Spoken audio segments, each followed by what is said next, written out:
Let's go from making the playoffs to not even getting close, actually. And They're executing the plays, and they are doing what's needed, necessary to win football games. They just didn't show up again. Another team showed up to play with a game plan, executed the game plan, and then the Bills did not. Just a couple of guys, a couple microphones, and a heck of a lot of no. It's Football on the No with Jim and Joe.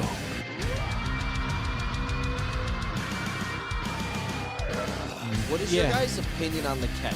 No, I know it's fun to It say. was a complete It's a very catch. debatable I don't think so. catch. Absolutely. What they say, it's not the X's and the O's, it's the Jimmies and the Joes. All right, what's going on, everybody? Welcome to another episode of Football on the No. I am Jim McPhee. Alongside of me here is Mr. Joe DeCapita. What's going on, Autos? Welcome back for another edition of Football on the No Show. We are ready to go. And guess what? Unlike all other shows out there, we got something to talk about. So that's always good. Welcome to the show. And also, could you do us a huge favor if you're new to the show, if you're just tuning in or whatever? Please do us a huge favor. It helps us with YouTube algorithm and whatnot to help us grow the show. Head over there, hit that subscribe button for us. Hit that notification bell to let you know when we go live.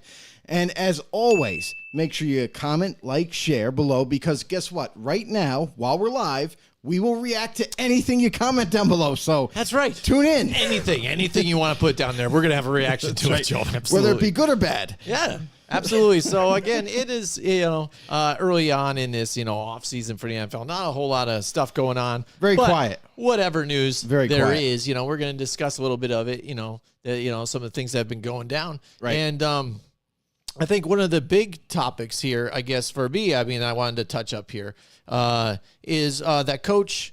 Front office and accelerator program that they started back in 2022.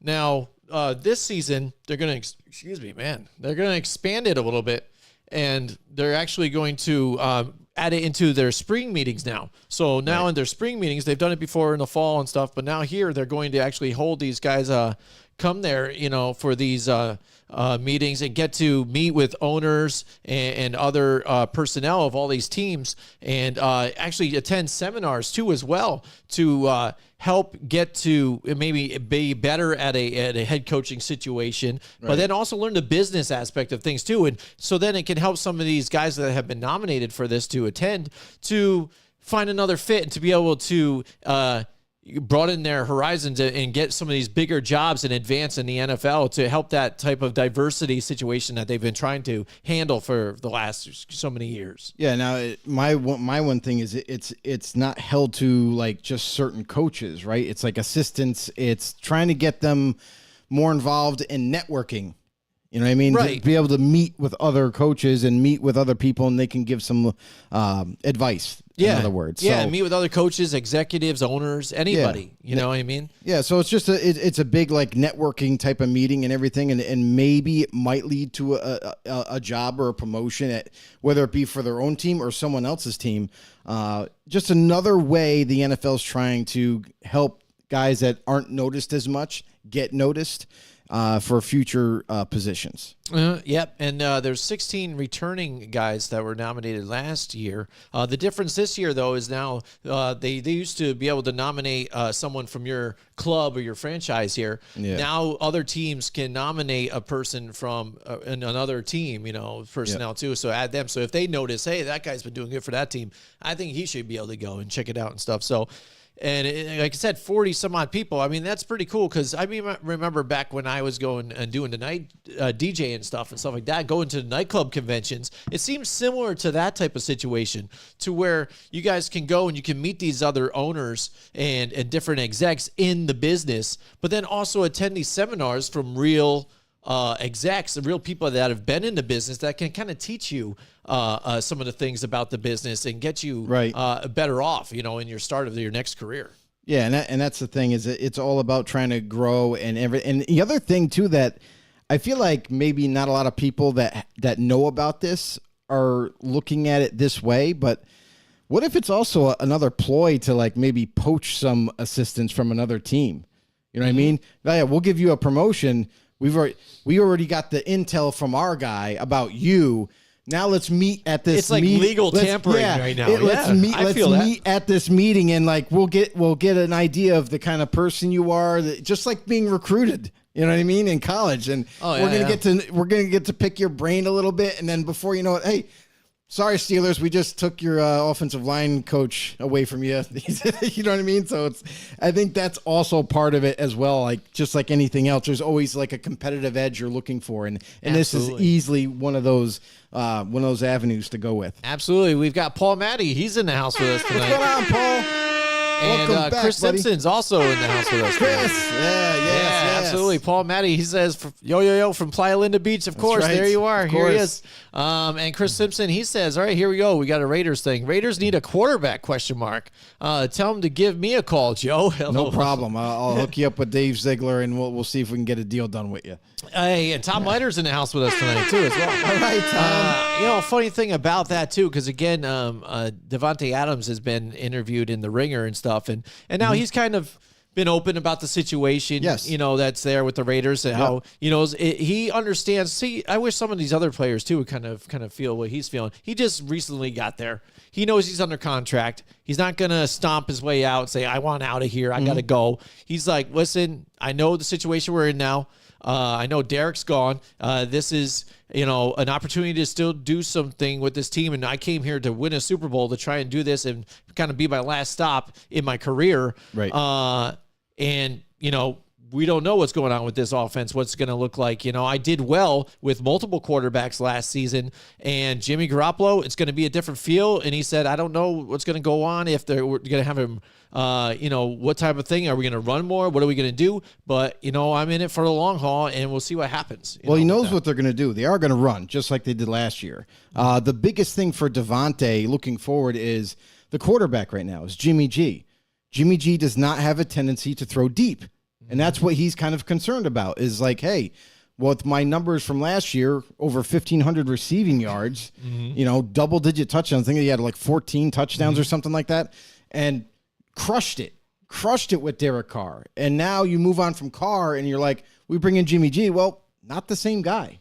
So now you got a guy who dinks and dunks, who will throw short, maybe intermediate, but the deep ball might be gone altogether, you would think, because we're not typically used to seeing Jimmy G throw it down the field because he doesn't have that kind of an arm. So you could see the concerns for Devontae, and that's kind of probably what he felt back in January.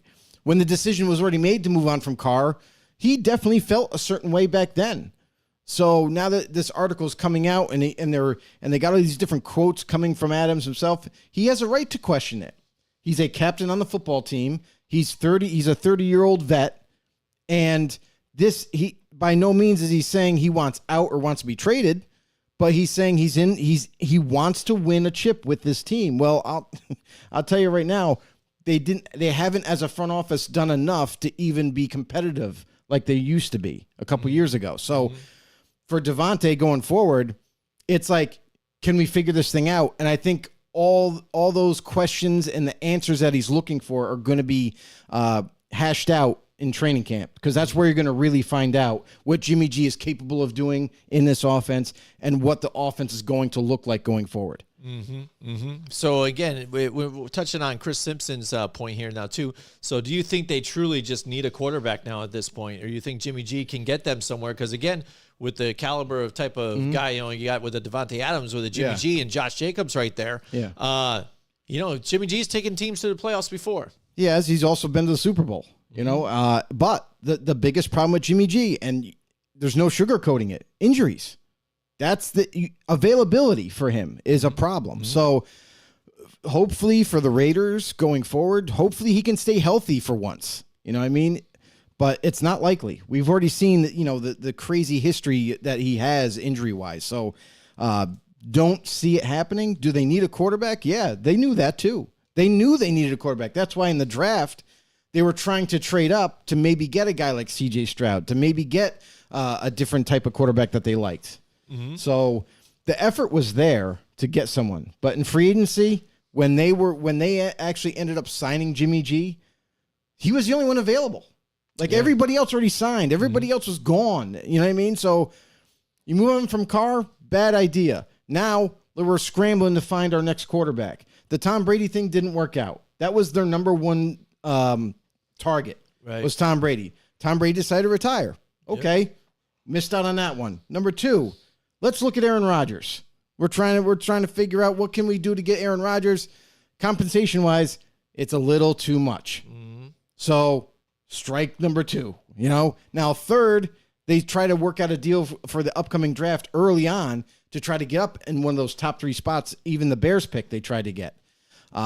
Couldn't work out a deal because it was too rich. That's another strike. There's strike 3. Now guess what? Now you're down to your 4th option, and that's signing Jimmy G because you have no choice. So for the Raiders going forward, they know that they need a quarterback because obviously Jimmy G is not going to be there long term. Basically signed a 2-year deal. Yeah. So they tried to get it done this offseason. Didn't happen. Next offseason, try again. Yeah, they couldn't get Tom Brady, so now he's thinking about what was his little part in ownership now. I guess. Well, they're actually in deep talks to get part ownership of the Raiders. That's gotta be awkward. The funny thing is he already has part ownership with the Las Vegas Aces, which is the women's basketball team out there. And guess who owns the Aces? Mark Davis, also the owner of the Raiders. Two together. There you go. It's just a matter of time until Mark Davis grows tired of this and says, "Hey, Tom, I'm just going to sign the Raiders over to you." There you go. Yeah, right. Imagine that. Oh man. Al Davis will roll. I was just thinking, what would Al Davis think? Right, unbelievable. But what do you guys think about that? It's a funny situation. The schedule has come out too, and some of the games I've looked at and highlighted, I'm like, yeah, this could be interesting. But some of them, again, there's a lot of different questions out there, Joe. Especially with the quarterbacks that could possibly be starting for those teams. I'm not sure. So some of the matchups they could look pretty good, but it could be even. Hey, let's feel it out. Let's see what happens with these teams because I don't know if they've got a rookie quarterback starting in for them. How are they going to look against them? How are the Bears going to look like again now this year? So, one thing, and that's the thing is like there's so much change that happens every offseason for every team, whether it be good or bad, it happens. So like you just mentioned the Bears, Justin Fields. What did he need? You need weapons. He's got weapons now. He's got the guys that he's developed some chemistry with Darnell Mooney and Chase Claypool, and then he also got in a trade for trading out of that number 1 pick. They got DJ Moore. Like, are you kidding me? Now it looks like a pretty solid core, and they added to it on top of that, and they made their offensive line better, which is a much needed position needed going forward. So Chicago offensively should be better. Defensively, they try to add some pieces there to fill some of the holes. So we'll have to wait and see on the Bears. Feel like maybe defensively they take a step back a little bit, but offensively they are likely to take a step forward. Yeah, absolutely. So let us know in the comments too. What do you think about your team's schedule out there? Let us know if you think you've got a pretty good schedule, easy, hard, or any of those games, the matchups that you're interested. Light it up in the comments. Let us know. And some of the news kicking around. Also, one of the big ones I think that's been a topic, I think, on our Facebook page in our group here is the Peacock situation. Peacock agrees to a $110 million contract to exclusively stream one playoff game in 2023 here, Joe. Right. So now we've talked about this multiple times, off the air, but on the air. And, I get it kind of, burned out about this just because – I'm not a guy to get a bunch of different streaming apps and stuff like that, and I do have cable because some of the kids, watch some of the shows and stuff like that and whatnot, but I don't want to have a bunch of different apps and have to get this app for this game, this app for that game, and this one for this one, this one. And I was afraid, again, it is going to turn into this, and lo and behold, this is what we're getting. It's a bidding war amongst the different apps.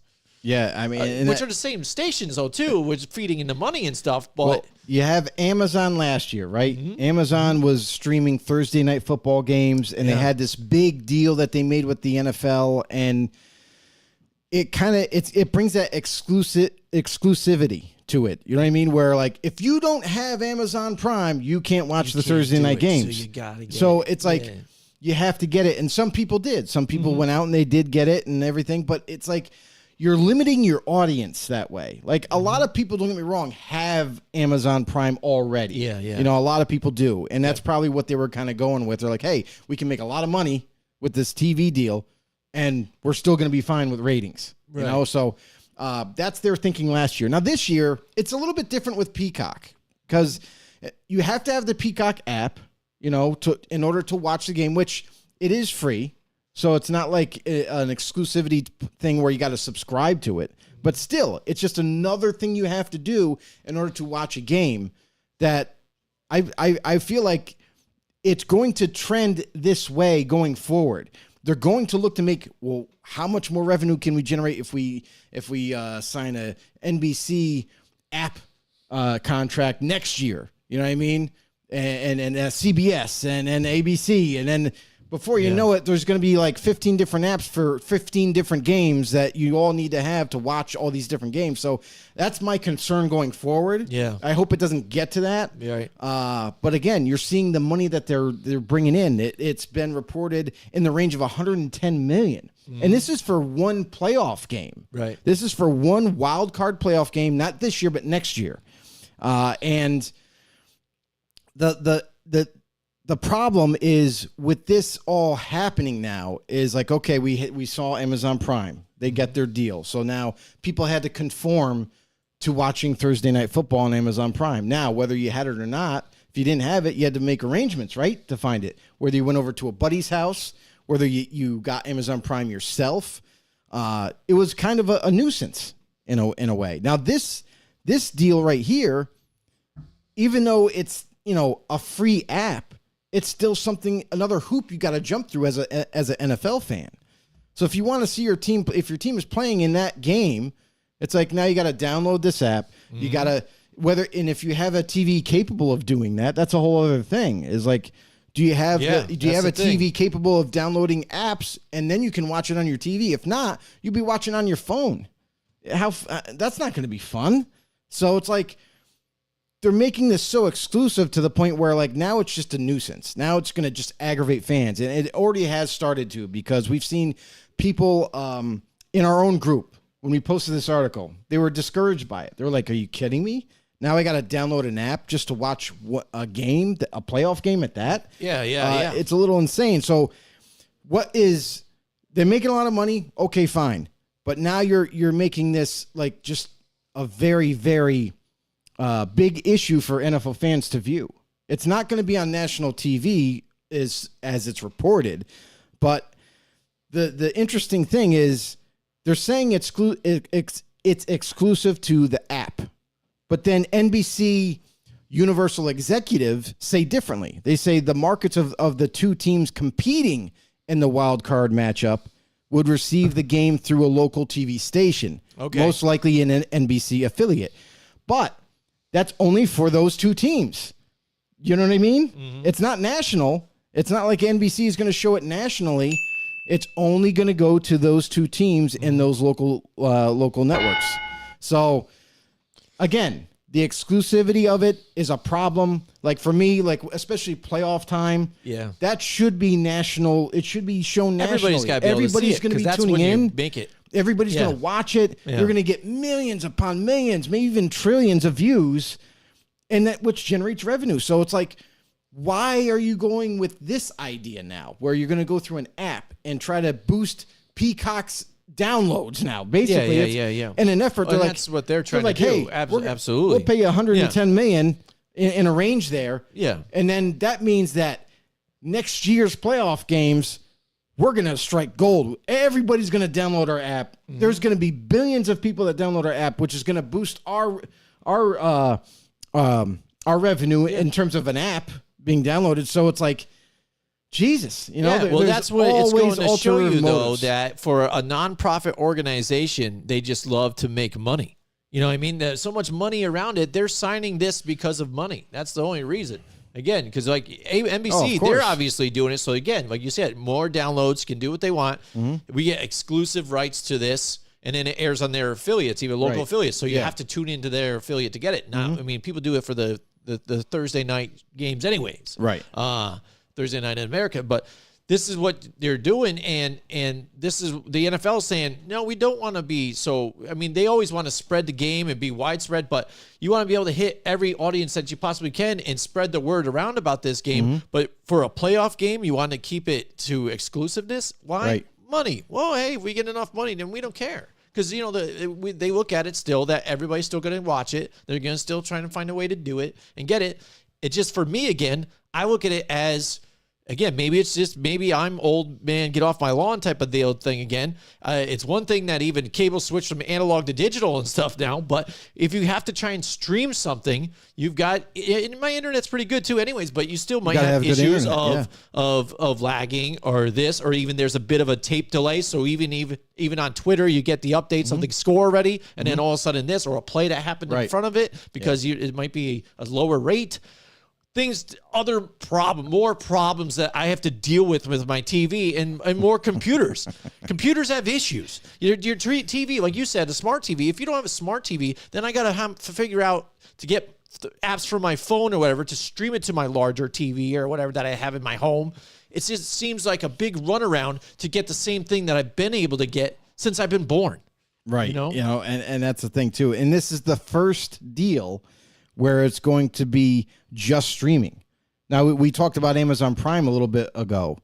Well, Amazon Prime, it wasn't just Amazon Prime. There were other outlets, other like broadcasts with CBS and Nickelodeon that were showing the game. Yep. So you could get around having Amazon Prime sometimes in certain games where like you were able to watch it on those networks. So, I mean, for them to go, this is the first time this is happening now where it's going to only be exclusively on an app or on a streaming app. Yeah. So, yeah, Tom Leiter says, we get it, you hate it. Yeah, I mean, I don't know. What do you think, Tom? Do you like it? Like, I don't know. And he says the local affiliate get home team games too. And yes, Joe answered that with that. It says for both teams, not even just a home team, teams that are in the game, involved in the game.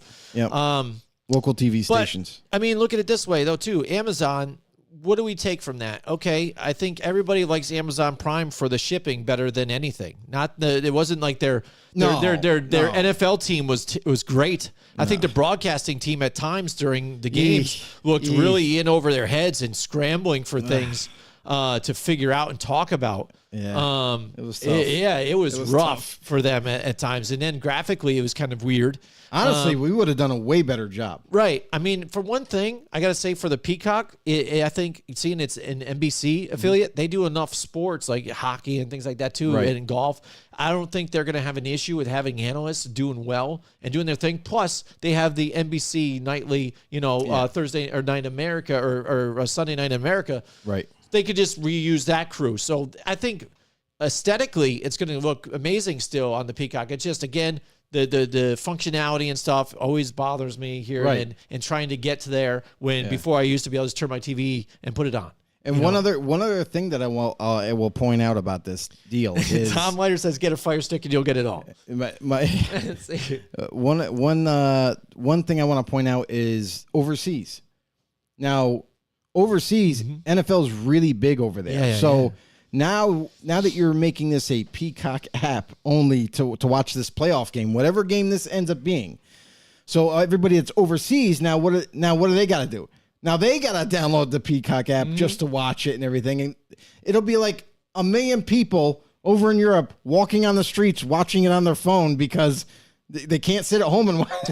You know what I mean? Like they could be at home, but still, it's like kind of ridiculous to watch a game on your cell phone when you're home. You know what I mean? Yeah. So it's like that other aspect too that the NFL is not thinking about. Which they do too. I mean, again, everyone around the world still uses the same apps and things like that and things and do that type of stuff and are into that stuff. If they want to find it, they can definitely do it. But again, it's an issue where you're trying to say you want to have everybody involved, but then you're doing exclusive rights just for a money deal. To make them money again, and even though again nonprofit, it gets spread around everywhere, and they have to spend it in certain situations and places. It get divvied out, but somebody's making money there, and it's at the cost of what we have to do to jump through hoops to get it. Right. And I think it's a little ridiculous. That's it all. is. It's a little too far.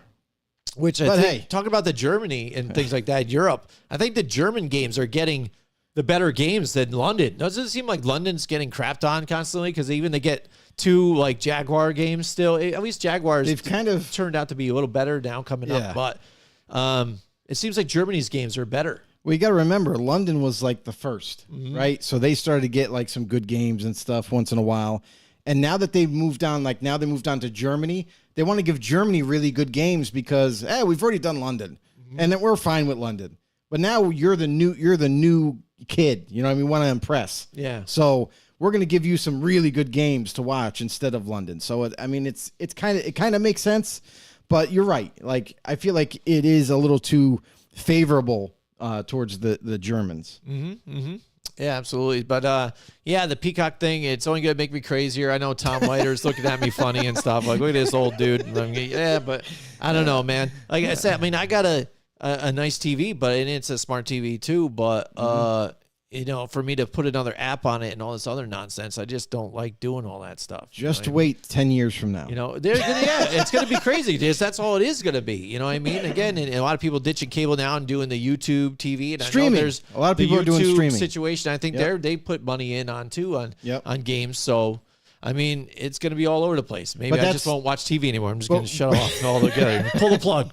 But we can see that, you know, trending already. Yeah. Like Amazon Prime last year. Yeah. Now they're going with Peacock for a playoff game. It's not for the season, obviously. It's just for one game. But still, I feel like this is, a test run, so to speak, for the NFL and for this app to see how many people will download the app, how many people will watch it on the app, whether you can watch it, stream it through your television or not, and see what kind of impact it makes. Yeah.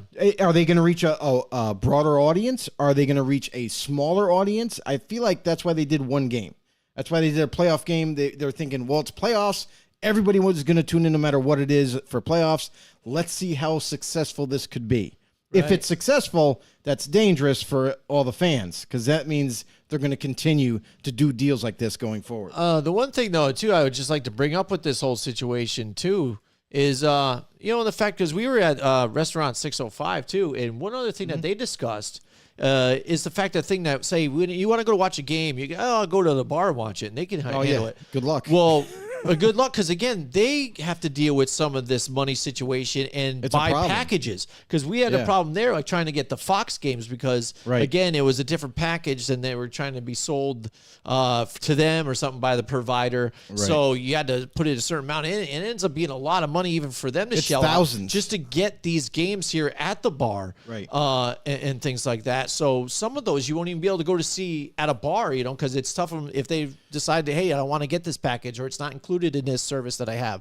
I'd have to get it through the air. So they have to even stream it through a bar on like an open Wi-Fi network or whatever that everybody's trying to tap into, or all this other nonsense again. No, I mean, it ends up being a kind of a pain, because it was a kind of a pain for us to try and get it together on some of those live shows, to get the games out there. Honestly, when it comes to streaming, if anything, it's going to relieve some of the price point that the businesses have to take on. It's thousands of dollars.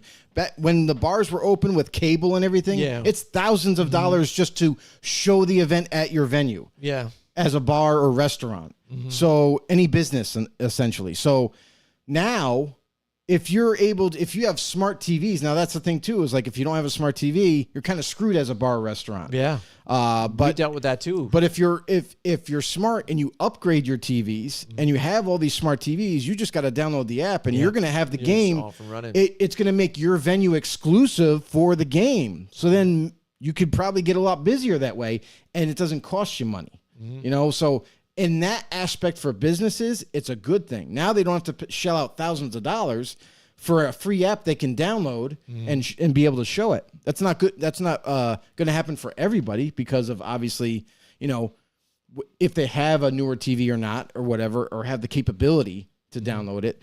But if you do, that's a huge advantage, and I mean, for other businesses out there that can't, it's going to hinder it.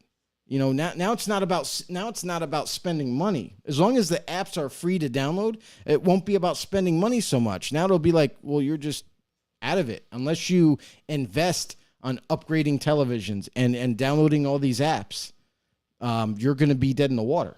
So it's good. There's some positives to it, and then there's some negatives to it. Yeah. So just like anything else. Yeah. But let's we'll have to table it for now, and let's see where it's headed, and Yeah. Hey, how about this? How about this question here? Better investment: the $110 million that the Peacock put into the NFL to get the one playoff game, or the $110 million that CBS gave Matt Ryan to be an analyst.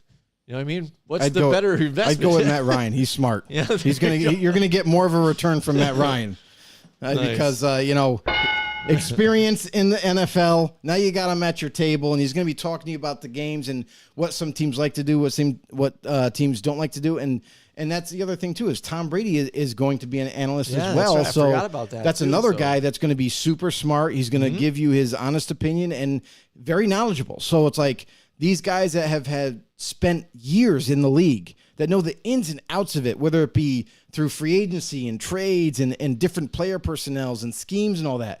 They're going to be able to tell you information.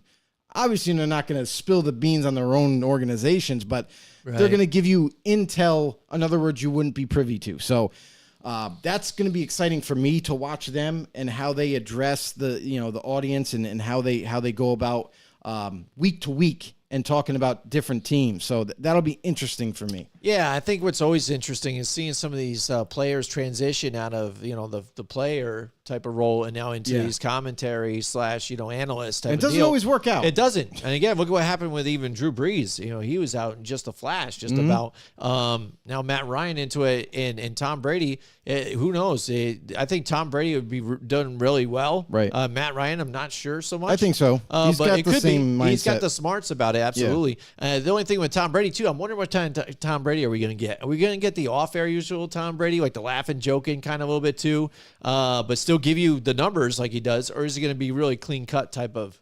I think he's going to be clean cut. To the point. I think he's going to be clean cut. He's going to give you the information because that's his job and that's it. Like he's not going to be on there to do any kind of stand-up comedy or jokes at all. But it depends on the cast he's with though, because if you notice, like even the guys on Fox Sports where you got Terry Bradshaw and Howie Long and all those guys like to joke. Yeah, they like to joke. Michael Strahan, they like to joke around. They like to have a good time, and they still give you information, but they're more entertaining. Where I feel CBS is not. I feel like it's going to depend on who he's with, how he's going to play it. Yeah, absolutely. Yeah, that sounds cool. Yeah, that'd be interesting to look at this season, definitely. All right, so again, amongst other news that's out there, one of the other things that I think piqued my interest here was Zadarius Smith on the move again, Joe. We just talked about him even, I think, last week or week before. And now here he goes, getting the Vikings to trade away Zadarius Smith along with a 6th and 7th round pick in the 2025 draft while receiving 5th round picks in 2024 and 25 from the Browns now. So now he goes from the Packers to a short stint with the Vikings and then to the Browns now. Is this just a money move here by the Vikings to move on from him and get rid of that whole deal? The player's getting older. They don't want to pay him the money that they have been paying him, so they're looking to move on from it. It's a salary cap move.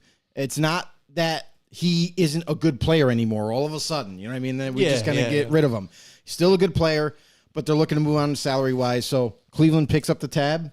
And they come to an agreement, and Zadarius Smith is now a part of the Cleveland Browns, and I think it's a good move for both teams. Obviously, Vikings, they move on from the pay, and the Browns get themselves a good player, a good solid player at that, a guy that's going to be able to play opposite Myles Garrett and come off the edge. So that's something that Browns fans should be excited about, and still playing at a high level. Yeah, absolutely. Again, and I always liked Zadarius Smith as a player. It's just, once he was able to rework and get that big contract, again, that's been his whole thing now, that why people would move on. The Packers like, well, you're not with it this time. We'll just keep Preston Smith, move on as a money, dishing some money off. Vikings try to stick it out. They keep constantly for the Vikings, I think it was, to try and keep retool and say, this is the year we can make that push. This year we can make that push. And now, again, this is the last thing, because even Kirk Cousins has come out himself and said, I really got to perform this season again and try and do what I came here to do, because time's running out. The ticker is out, man. That's sand and that's in an hourglass. We already tipped that over. Yeah, it's been running. So it's been running. So you're on your last bit of grains here. Yeah, exactly. And that's they're doing that move to see what they can do. And that's the other thing for the Vikings too. The Vikings are in a unique situation right now. Dalvin Cook, I was going to say that too, having issues and stuff. Yeah, might not be able to play half the season, maybe not the whole season. It's very conflicting reports coming out about him. And that's the thing too, is like they've said. I know the Vikings as an organization have come out and said we're going to stick by Dalvin. We're going to we're going to eat the $14 million that he's owed this year. and keep him on the roster, and we don't want to get rid of him, and we don't want to trade him and all that. But the interesting thing that has happened this past week is that Dalvin Cook's Twitter account, take it for what you will, the Vikings, I should say the Vikings Twitter account, they have taken his picture off their screen, and now they're showing Madison as the running back. Oh. So something tells me Cryptic messages on Twitter. Isn't that what we always follow? And it's not just about the player now. Yeah. It's not the player like, oh, well, I'm taking the Vikings off of my name and this, that. This is the organization. This is not something that is to be taken lightly, because organizations don't do this unless they're preparing to move on from him. So sometimes, again, because I've seen I'll teams tell you right now. also backtrack on whatever their social media does, and they're like, we have nothing to do with our social media team. That's them, and lies. separately. They're all lies. Yeah. So they're all We've lies. seen them First of all, backtrack. you got to read between the No, I lines hear here. you. They're playing And that game. No team, like let's just say, for example, like Derrick Henry for Tennessee Titans. Yeah, if yeah. he's on the picture there, all of a sudden Henry's picture comes off of Tennessee. People are going to lose their minds People are because going, what?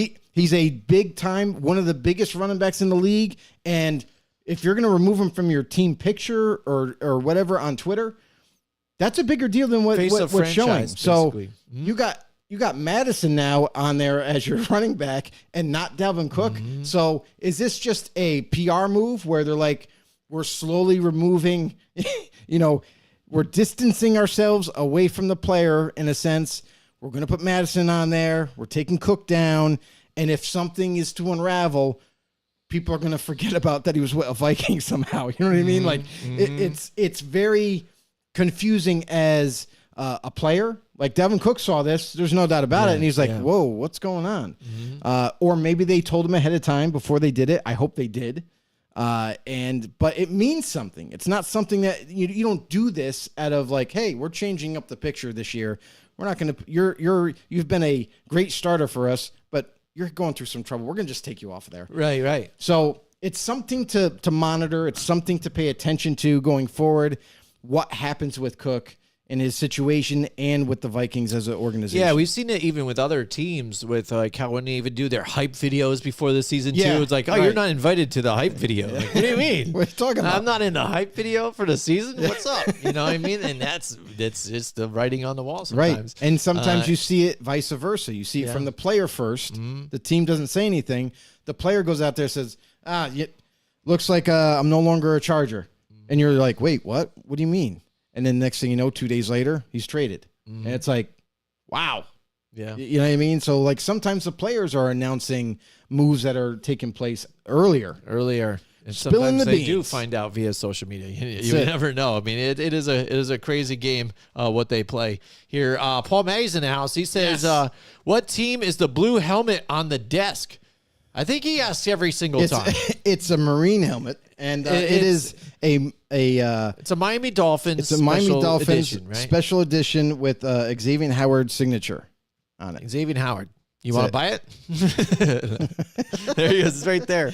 Everybody comments about the helmet. You guys like the helmet out there? It's a custom one. We're putting the helmets out there. We have Cody's Giants one over there. No one cares about that one. Is this Johnny Football right here?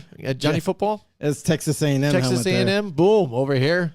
You guys like that? You know, that's nice. We're trying to dress Everybody up the comments studio. about that. Yeah, I got my OCU Manura jersey right here behind me now. It's very unique. That's why. The studio, I got to get a panoramic picture, I think, of this when I get it all set up, because it is getting crazy around here, and it's looking really cool, really man cave / office type of look back here. We're having a lot of fun with it. And then he says, Paul May says, Will Ferrell's Tropics, LOL. Yeah, it does kind of look like that from...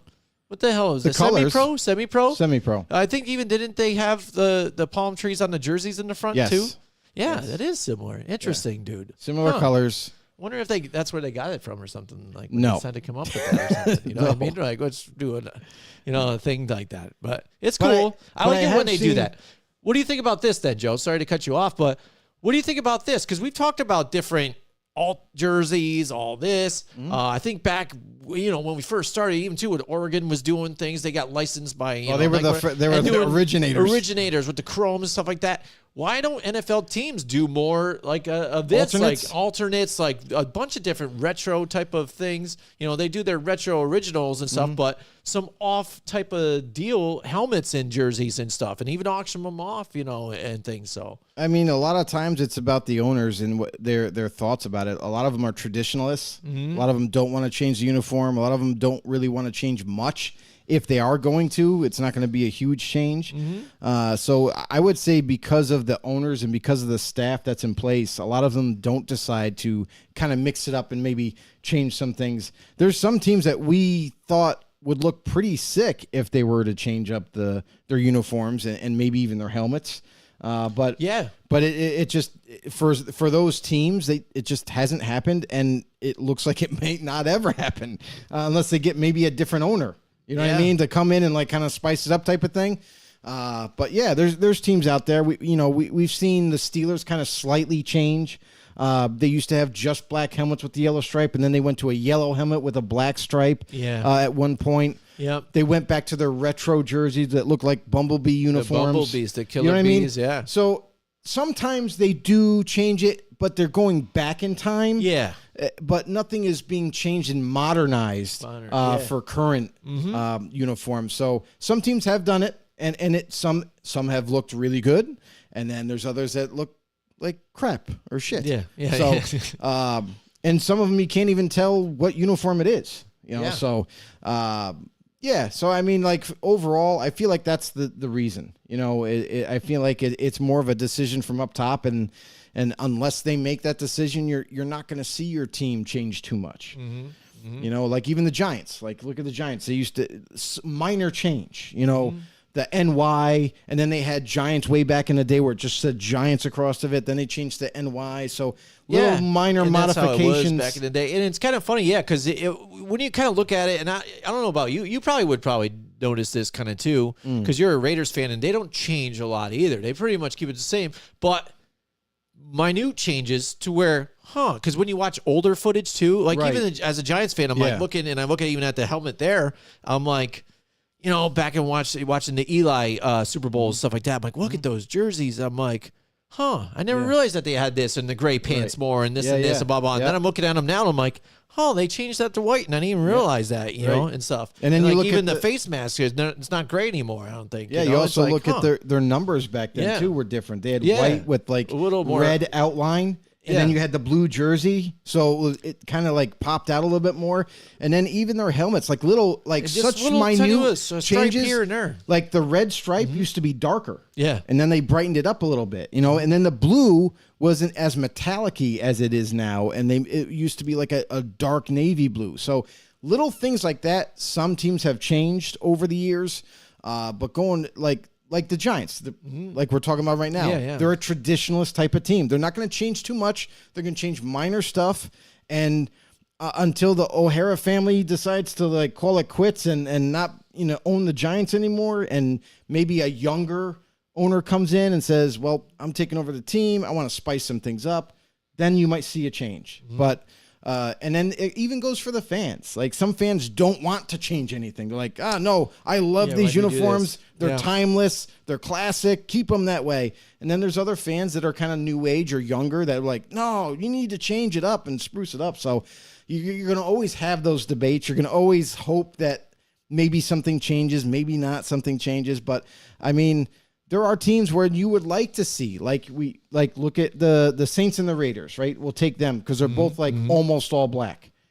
Why not go all black uniforms, black helmet? Yeah. Go like Any Given Sunday, like the Sharks in that movie. They had all black uniforms and they looked pretty sick. So that's something that I would hope my Raiders would do eventually, but who knows with the ownership and everything? I don't think it's going to happen. Yeah. Oh, I know. I mean, and that's what I think it would be cool, even to change an alt helmet and stuff like that, and do along with it, and that's why I bring up even your Raiders too, because again, if to me it seems like they haven't changed the jersey at all, but there might have been just a minute stripe that was there that was not there before and stuff like that. Even the Giants, like I haven't even noticed. Yeah, like I'm like, oh, they're the same, and then I'm like, oh, they're not Yeah, the they're same. not the same. I'm like, yeah, and then, see, that's what I mean. Right. I haven't noticed it. Maybe that's what they're looking for. When you Gradual, compare little, them. minute changes, so it doesn't ruffle so many people. Yeah. and you just And do like your for- thing. and like for even the the Ra- NY, the way it looks has Yeah. changed. Oh, since yeah. then. Yeah, And I didn't even absolutely. realize. Yeah, and that's the thing. Like even with the Raiders, like why not chrome helmets? How Yeah, about that? I That'd be know, sick. man. I think it's just an I think- untapped thing that they should be doing. I think we should just redesign all the uniforms. they need to do a focus group. I think that's what I mean. Throw it out to a focus group, Right. like they do with a lot of different places. And And if things. you- if they like it, they like it. Yeah. If they don't, they don't. Then they just rate, and then only the focus group knows about it. And the other thing too is like fans have come up with different Oh, yeah. ideas. Like we've seen some very creative Good fans artists. redo helmets and say for all 32 teams, and they've redone them. And it's like there was one where they had they enlarged the logos to all the teams, and they kind of placed them in the back, but like down like. It was very unique and it was cool looking. Like it was like, oh, that's a different look. I mean, I could see that, rock, everybody rocking that, different things like that. Even changing like the color of the face masks, making them metallic, making them, halogen like bright colors, stuff like that. Been very creative, translucent, even like very interesting stuff that fans have come up with. And then when you see that as other fans look at them like, yo, that would be sick. And everyone's going crazy over it. And then the team probably looks at him and be like, nah, we're not doing that. Get it out of here. Yeah, So- absolutely. It is what it is. Yeah, it is what it is. I mean, speaking of which, too, I like the Texans, what they did with the red helmet, too. I thought Yeah. that looked really sharp. what Yeah, they that was did different, right? last They year. changed that color. It looked good. It Yep, looked good. absolutely. So again, we just covered a few things there for headlines that are going around there. Let us know in the comments if you guys something you want to bring up as well. I mean, we just went to a conversation about helmets just because of that one. Imagine but that. people seem to love that helmet, Joe. Yeah, maybe we I just mean, it's auction cool. that thing off. It's know? cool.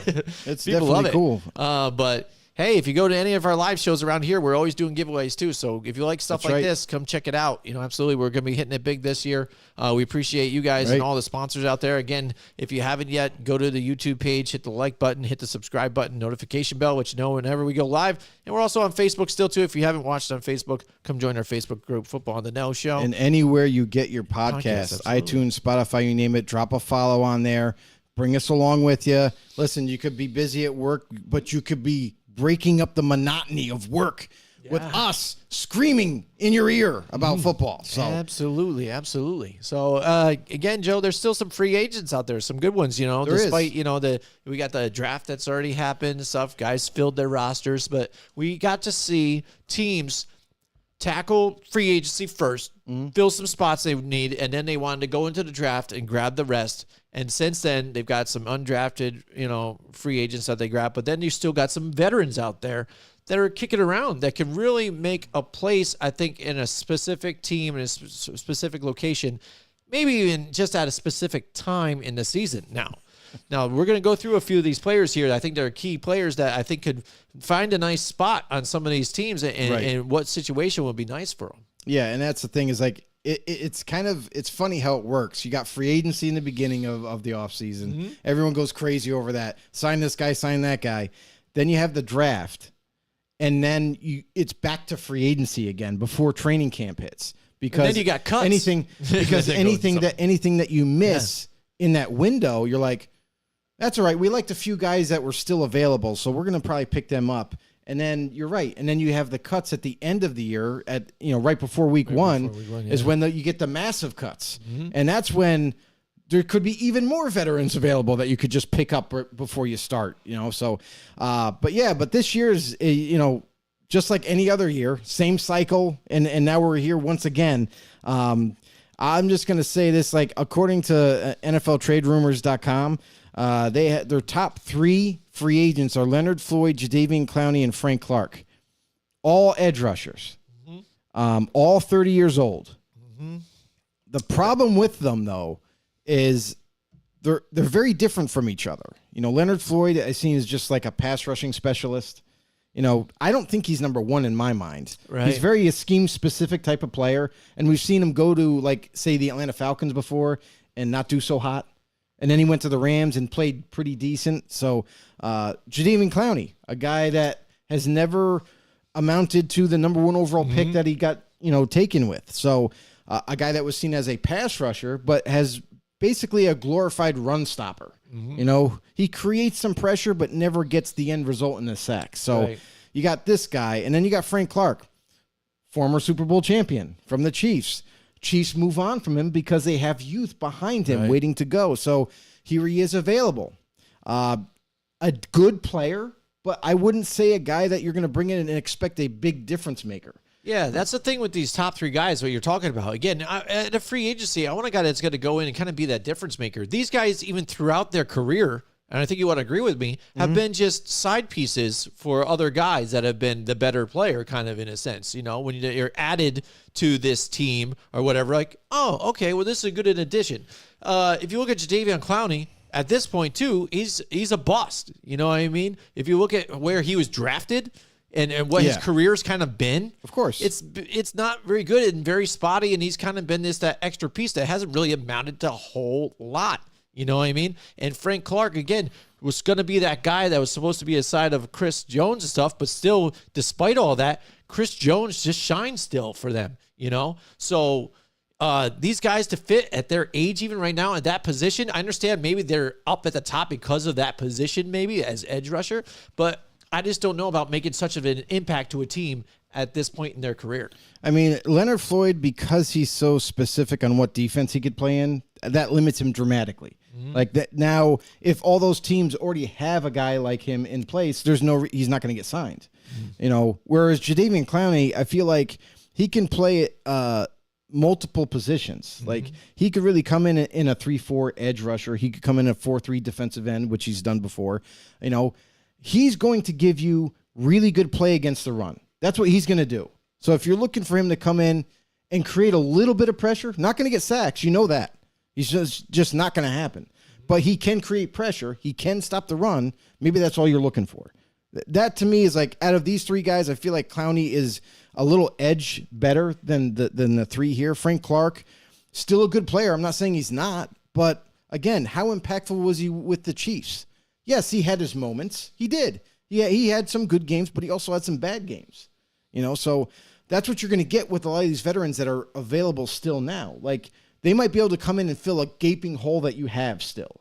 You know, whether you need a corner. Like Marcus Peters is one of these guys that are still available. Has taken a visit with the Las Vegas Raiders recently. Nothing has been reported yet if he left Vegas, if he's still there, whatever.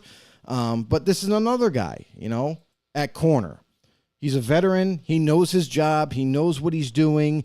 He's not going to screw up too often like a younger athlete coming in. Yeah. But again, there's a reason why these guys are still available. They're not impact players anymore. They're guys that you can fill holes and kind of bandage your roster a little bit for just this season. You know, you can, it's a stopgap player is basically what they are for next offseason. And then you can maybe fill that hole again. But you know, Marcus Peters is another big name. Another one is, Yannick Ngakoue. Now, he's only 28 years old. I know it's 2 years difference, but that's a big difference. Yeah. Still 28, still a good, decent player, a pass rushing specialist as a D end.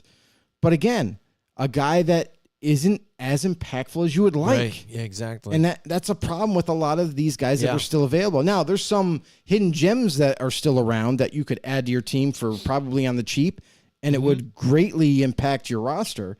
But Ngakwe's not one of them. Right. Ngakwe's been on several different teams. You know, he's been on the Jaguars, is where he started his career. Yep. And then moved on, went to the Vikings, and then went to the Raiders, and now he's with the Colts, and now he's a free agent again. That's not a good look. Yeah. When you keep moving city to city, that's one thing. Again, they brought you in to hope they could be something, and you just weren't. Yeah. You know? Now there's 3 running backs that are available. You got Zeke, you got Kareem Hunt, and you got Leonard Fournette. All right. Out of those 3, who are you taking? Zeke, Leonard Fournette, and who? Kareem Hunt. Kareem Hunt. All, just so you know, all are 28 years old. All are 28 years old. So there's no age advantage. Right. We got one Super Bowl champion there. We got Kareem Hunt. Okay. Let's take the Super Bowl champion thing, yeah, because that doesn't matter. Zeke is more seen as a power runner. Yeah. You know, he does have speed, but he's a power guy. Kareem Hunt is kind of like he's power, but also has speed, but also can catch the ball, Yeah, I was can gonna block. say he's a bit of a utility. multi-tool type of guy. Yeah. And Fournette is another power guy with speed. Yeah. A guy that's bigger than those two. Yeah. But, you know, and he's had some success later in his career. Right. Was very, I wouldn't say very successful with Jaguars, but he had a decent career with them. And I feel like he just, as he got later in his career, he got better. So out of those three, who are you going with? Man, that's tough. I would It's say tough, but I would say not Fournette. Oh, I would say Okay. I would say either Zeke or Kareem Hunt. Kareem Hunt maybe just because he was successful there with Cleveland, you know, on the opposite side of Nick Chubb, but maybe it's because he didn't have to carry the workload. But with some of these teams, you don't even have to do that now. So that might be good because he's kind of the multi-tool type of player here. Zeke, for me, again, it's like, can he do just a little bit when he's asked a little bit? I thought he did a little bit of that when he was with the Cowboys and stuff. But again, it just not being that type of focal point of a player, not as explosive as like your Tony Pollard. So he could go and join a group that had like a better, fresher scramble type of running back here where he could just be that ground and pound a little bit, maybe at your goal line situations here. That's what I kind of see, I guess, those. But maybe I'd say Kareem Hunt on the cheap. I would say Kareem Hunt all day long. It's not even Yeah, close there you for go. me. Kareem Hunt is so versatile. That's what's going to separate you Yeah. from everybody else. And not only that, he was a full-time, like a feature back in Kansas City. He was. Yeah, Kansas City but Chiefs that's is when a he while kind of back. blew up. You know, then he got into a little bit of trouble and everything, and here he is with Cleveland. That is a guy right now that to me is like wherever he ends up signing, he's going to dramatically impact that team. Yeah. Whether it be in a rotational role like he was with Cleveland, or if he's a feature guy. You know, he can definitely take over a game. Zeke, to me, his prime is over with. Like, not only is he just a power back, but you noticed, like, obviously Pollard and Elliott are completely different type of style running backs.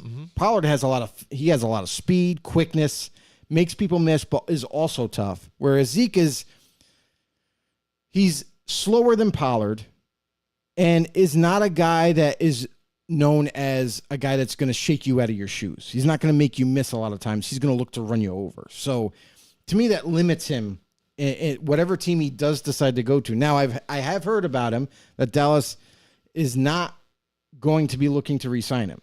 So Well, they don't need to now, yeah. his next team, well, they were looking for depth. Yeah, they were. Think Yeah, about yeah, it. before, yeah, Because absolutely. Pollard and him would still be a nice, 1-2 punch there.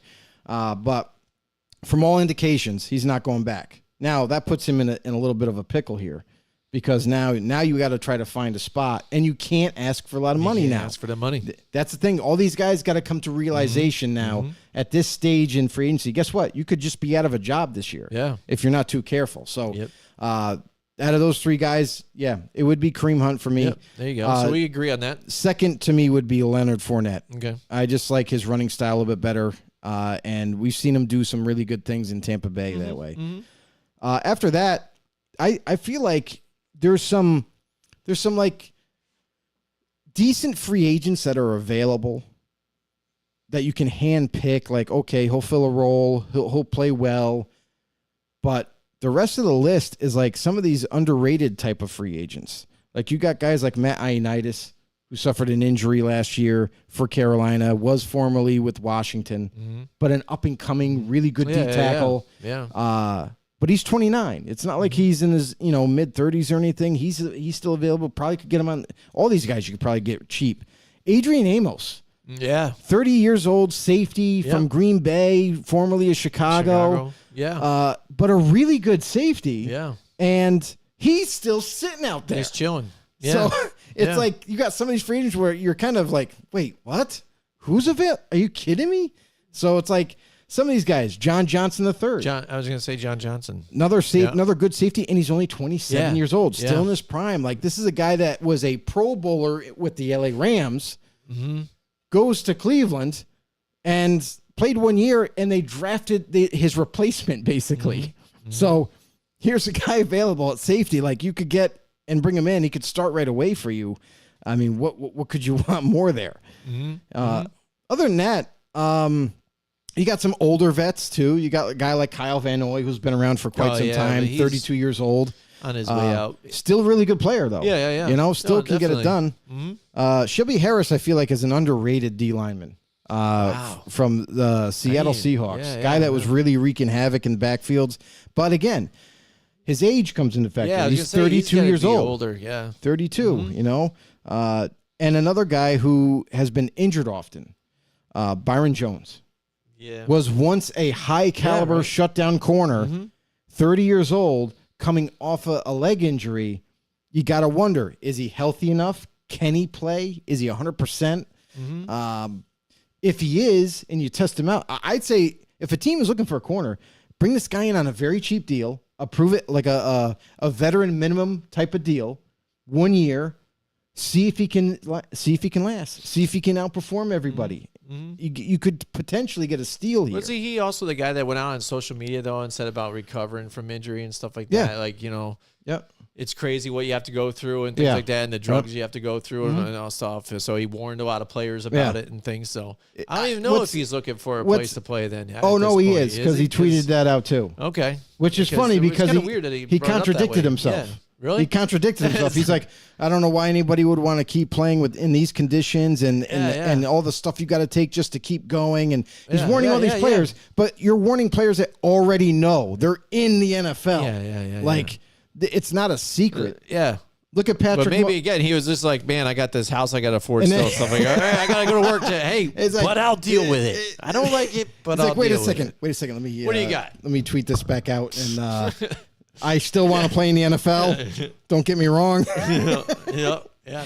But yeah, like, I mean, and there's other guys, you know, that like Justin Houston, to be honest, he's 34 years old, and I swear to God, he's found the fountain of youth. Yeah. Like, this dude had double-digit sacks last year. Yeah.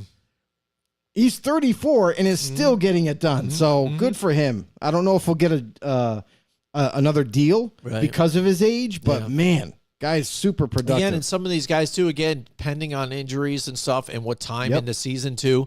If you get a veteran in playoff time, that's just as good as anything, and they're fresh too. I mean, that would help out. We've seen that happen with a bunch of different teams. Look at Ndamukong Suh.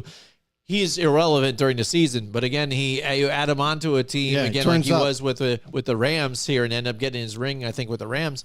There you go. It ended up doing it for them just enough. Just recently, with the Eagles, was in the Super Bowl. That's so right. I mean, you know, but here's my thing: is guys like that, like, you're getting older. Stop trying to ask for double-digit money. Oh yeah, He was lucky to get what he got with the Eagles. I thought for sure nobody was going to sign him. No, but man, I mean, going forward, like, stop paying the guy. Yeah. Like, bring him back down to earth. Yeah, absolutely. Because again, you're not going to pay for a guy that's in there part time and not putting up those type of good numbers. Yeah. And then here's a few other big names, right? Guys like Taylor Lewan, from Tennessee, 32 years old, still can play, but there's one problem with him, and this is where I think he's not going to get signed at all. I think this might be the end of the road for him. He might just walk off into retirement. But apparently his surgery that he had, he stated and said that he's going to sue the doctor that performed the surgery because he doesn't feel he did it correctly because he's still not healed yet.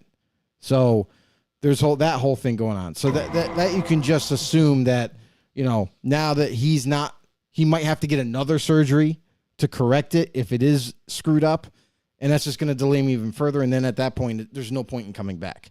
Yeah. Other guys that probably could find teams that are decent players. You have guys, big names, Akeem Hicks, a guy that has been seen as one of the better D tackles in this league for quite some time.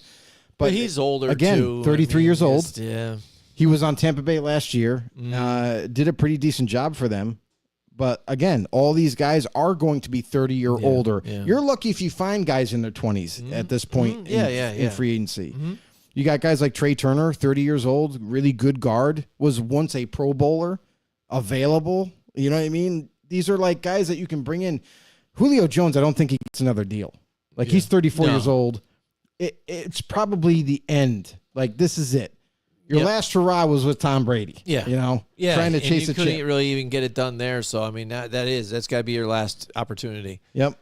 Maybe one day deal with the Falcons, retires as a Falcon, and then be done. You know what I mean? I could see something like that, some dumb thing like that. Yeah. Besides that, nothing real. And the other crazy thing too is like you got some guys that are still productive, like guys like Robert Quinn, guy who's 33, but has been a menace off the edge, even later in his career. So there's him. There's guys like Gabe Jackson, 32-year-old guard, still can perform. Anthony Barr, 31, linebacker, can do everything well. He's still available. Quan Alexander's still available. Like, there's other guys out there that can really make impacts. Even though they're older, you're not signing them long term. You're signing them for 1 year. Yeah. So what's the harm in adding these guys right now? Yeah. Again, those guys, it has to be the right situation, especially when you're at that age with some of those guys. Yep. It is what it is. And Marcus Peters at this point too, he's got to be just added on because when you look at even guys like that, where it's a corner safety situation, if you're a playoff team and you already have your set corners though too, and then all of a sudden it's like, all right, we're going to throw Marcus Peters in as our nickel guy or something like that, or inside, or add him on top of a depth onto it, then you're kind of like, oh no, because now even you throw him on there, and now he's on your third receiver or this and that, and then all of a sudden you're like, okay, now this team's got even a little better, and they were good before. You know what I mean? That's a type of situation I think that we start to see going further in the season with some of these guys. Right, and also there's also the scenario that plays out where you sign these guys and they just don't make the team. Like they get outperformed by the younger guys. It happens, or a guy that's still existing on the roster that just played better. So that happens as well. It happens all the time where you think like, okay, we'll bring in Quan Alexander because we're really weak at linebacker. Maybe he can boost it, and then you have a guy that's been on your roster for 3 years. All of a sudden, takes a major step forward and is 24 years old, 25 years old, and you're like, oh well, do we go with the young guy or the guy that's only going to be here a year? Let's go with the young guy. You know? So it happens. I mean, and you see even too, like we've talked about these other spin-off leagues that are out there. XFL. USFL that's out there too. Yep. What about DiNucci here? Ends up getting a deal with the Broncos getting signed and picked up even too. And we've seen that little spurt that he had like with the Cowboys and stuff, kind of did all right at quarterback. But even teams reaching out to those type of players that are in those other organizations and signing them to deals, not just their NFL free agent pool, but bringing some of the guys like that in. I have a funny story about DiNucci. Bring it on. Let's see what you got at practice. Yeah, Sean Payton, right? Yeah. So the Broncos are owned by Walmart, essentially. The family, basically. Yeah. So and Sean the Kroenke Payton family too. Sean Payton says to DiNucci after he throws a pick and says, hey, are you looking to become a greeter for Walmart? Because I hear they're hiring after he throws a pick. And apparently he hasn't been doing so hot in practice. So DiNucci might be short-lived with Denver. Right back with Seattle Dragons, right? And especially with Sean Payton. He no messing around, you know. Other free agents, Jalen Smith was formerly on the Giants. 28 years old, everybody. Oh, wow. And still a really good player. Now, he is limited. He plays with a lot of fire. He's limited, though. He's really good against the run. Yeah. But he's not great against coverage. Yep. He's not good in coverage, dropping back in zone or even man. So, but I agree with that. The craziest thing about him is that he has speed. Yeah. Which you would think that a guy with speed could develop his coverage ability. And unfortunately, if you haven't figured it out yet, it's not going to happen. No. So another guy who's very specific scheme-wise defensively, where you could bring him in on the cheap, only 28 years old, maybe even you sign him to a 2-year deal to see what he could do. Yeah. But a rotational guy. Yeah. Like a guy you kind of bring in early downs to stop the run, then you take him out and sweat, you know what I mean? So that's also an option for teams as well. So, I mean, and the list goes on and on with all these different free agents that are available, and you can find yourself some decent players. Landon Collins used to be a big name. He's available again at 29. Yeah. So it's like, obviously, you're going to have these other guys that are super old that are hoping they can sign a deal. Guys like Jason Peters, who's 41. Guys like Sue, who's 36. No. And then Sue has even been out in the media lately, too. So I think he's trying to extend it now into move on from his career into the analyst type of group now with some of these guys. I Which is don't- kind of funny even for me I seeing cannot him as picture an him. analyst, right? I can't picture He's him. trying to. He's been doing the tour, He's- around different radio stations Now and he- places. And It's not that I can't see him do it because I don't think he's going to, unveil information or be smart. He is a super smart dude. Yeah, yeah. But picture that dude sitting in the booth, like, is the size of half the table that is in front of him. Oh, it is kind of funny You know to what I notice mean? those guys. It's like he's built for radio, maybe, and not TV. But I don't know. Yeah, it is. It is kind of funny to see them trying to transition from that. But who knows? You know what I mean? Yep. We've seen it before. I mean, we've seen guys like look at Shaq for TNT and basketball. I mean, dude's massive, and he's sitting there talking basketball to everybody. I mean, geez, it's right. crazy. Exactly. But But yeah, yeah. I mean, they're out there. You're gonna find them, but I mean, And we just touched on a few of them. If Yeah. you want to, I know NFLTradeRumors.com. If you want to head over there, they got them rated. Now, it really doesn't mean anything. It's just their opinion about where these free agents rank Yep. in terms of their value and how good they're still playing. But there is a ton left, as usual. And some teams are going to probably sign them to a year deal and see what they can do for their team. Maybe they make the team, maybe they don't. But at least you could say your team tried. you know? can say they tried. But and I think that's it. I think we're done with the show here. All right. Thanks to anybody that has commented down below. Thanks to anybody that has been one of our supporters, one of our know-it-alls out there. It's greatly appreciated. We really, we don't do this show just for ourselves to make us feel good. Like, hey, look, we're on camera. Yeah. No, we do this also for you guys out there. Thanks so much for the support. Also for our sponsors, for everybody that's been involved with the show. It's been amazing. We've had a laundry list of people that have really helped us out. Thank you guys so much. Beyond that, if you've lasted this long, just do us a huge favor. It's not only going to take a second. Head over to YouTube, hit that subscribe button for us, and hit that notification bell to let you guys know when we go live. That'd be a huge help for us. Helps us kind of grow in the algorithm, get us noticed a little bit more. And also, share us to anybody that is down with football. That's what this show is about. We're about, having a little conversation sessions here about different topics, and we'd like to have them with you. So share it to any family, friends, anybody that's down with football. All right. Sounds amazing. And we'll see you guys next week. Maybe Cody will show up. See ya.